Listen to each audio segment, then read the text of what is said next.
성범죄 사건에서 피해자 진술만 있으면 무조건 유죄가 선고되는지 여부에 대해 한번 말씀드리고자 합니다. 같은 피해자의 진술이라도 법원이 그에 대해서 다르게 판단할 수 있는 가능성이 열려 있다는 겁니다. 그 결과 상당한 부분에서 틈이 생기면 그 정도에 따라 그 틈이 피고인에게 유리하게 작동할 수도 있는 거죠.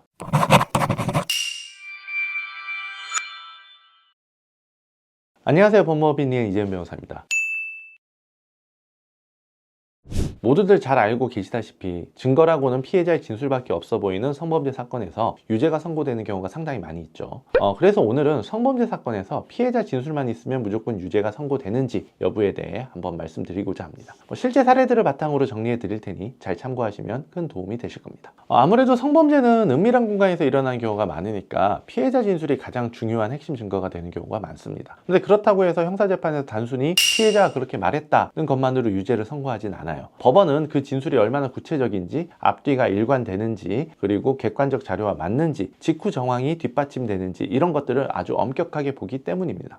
먼저 굉장히 상징적인 사례가 하나 있어서 말씀드리자면요. 같은 피해자의 진술인데도 강간 2회의 주장은 무죄, 그리고 강간 미수 1회의 주장은 유죄를 선고한 사례입니다. 강간 기수 2회 부분에 대해서는 피해자 진술의 핵심 내용이 반복 수준에 그쳤고 두 차례 범행이 실제로 어떻게 구분되는지, 또 폭행과 간음이 어떤 과정으로 이루어졌는지, 반항이 어떻게 제압되었는지 같은 부분이 충분히 구체적이지 않다고 봤습니다. 그래서 법원은 여러 의문이 해소되지 않는다고 판단한 거죠. 그런데 같은 판결에서 강간 미수 부분은 달랐던 건데요.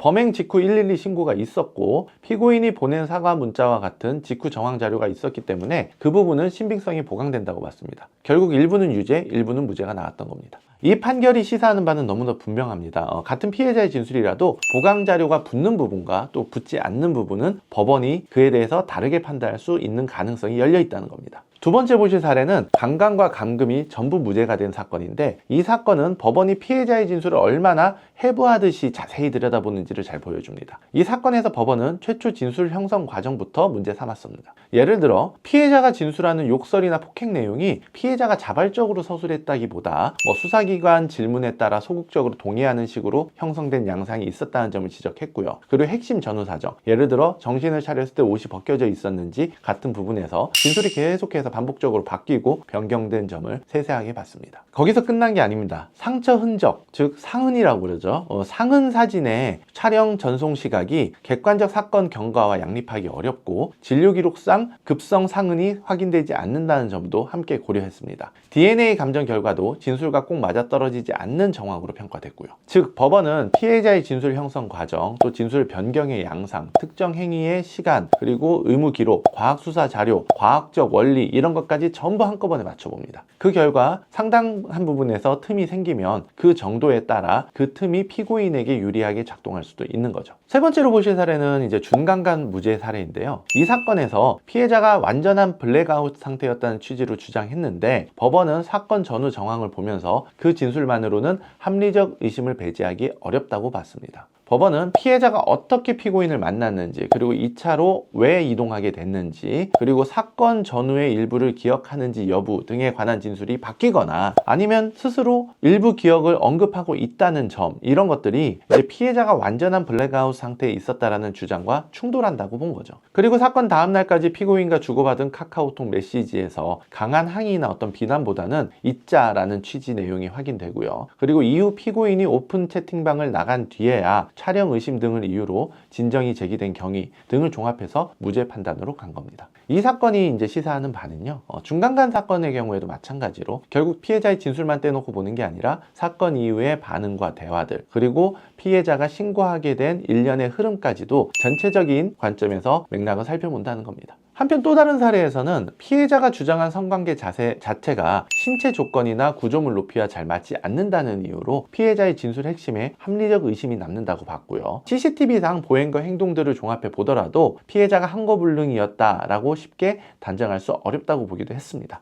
이처럼 성범죄 사건에서 피해자 진술이 과연 그럴듯한가 정도로만 충분하지는 않습니다. 실제로 그러한 자세가 가능한지, 공간 구조에서 그 상황이 가능한지, 그리고 객관적인 영상과 맞는지까지도 검증을 하는 거죠. 말하자면 법원은 피해자 진술의 신빙성을 판단함에 있어서 아까 말씀드렸다시피 물리적, 과학적, 법칙까지도 동원해서 과연 가능한 이야기인지 따져보는 겁니다. 이 밖에도 피해자가 주요 사실관계, 예를 들면 추행 부위, 동행자 유무, 강간 미수, 당시, 언행, 강간 실행 경위와 자세 등을 반복적으로 변경하고 또 통화 내역, 기지국 내역, 그리고 동영상 등 객관적인 자료와 상당 부분 불일치하는 사례가 나타나는 경우 무죄가 선고되기도 합니다. 특히 범행 시각과 피해자의 위치나 동선이 객관적인 자료와 안 맞는 점, 그리고 범행 직후에 피해자나 가해자들이 주고받은 메시지 내용 등이 상식과 경험칙상 납득하기 어려운 경우 무죄가 충분히 나올 수 있는 겁니다. 정리해볼까요? 먼저 성범죄 사건에서 피해자의 진술만으로도 유죄 판결이 선고될 가능성이 있는 것은 사실입니다. 그러나 단순히 피해자의 진술이 있다는 것만으로 항상 유죄가 인정되는 것은 아니고요. 일단 그 진술이 구체적이어야 하고 일관되어야 하고 또 최초 진술과 법정 진술 사이에 흔들림이 없어야 되고요. 그리고 CCTV, 문자, 사진, 병원 기록, 동선, 통화 내용 같은 객관적 자료와 부합되는 진술의 일관성이 유지돼야 되는 겁니다. 실무적으로 보면 피해자 측에서는 최초 진술 확보, 직후 신고, 병원 기록, 메시지, 동선 자료가 매우 중요할 거고요. 피고인 측에서는 반대로 피해자의 진술이 변경됐다거나 아니면 시간적으로 모순이 있다거나 객관적 자료와 충돌이 있다거나 아니면 보강 증거가 존재하지 않는다거나 하는 부분을 짚어내는 것이 핵심이겠죠. 억울한 피해자도 반대로 억울한 피고인도 되지 않기 위해서는 이러한 부분들까지 잘 챙길 것을 조언드리겠습니다. 지금까지 법무법인 이엔 이재훈 변호사였습니다.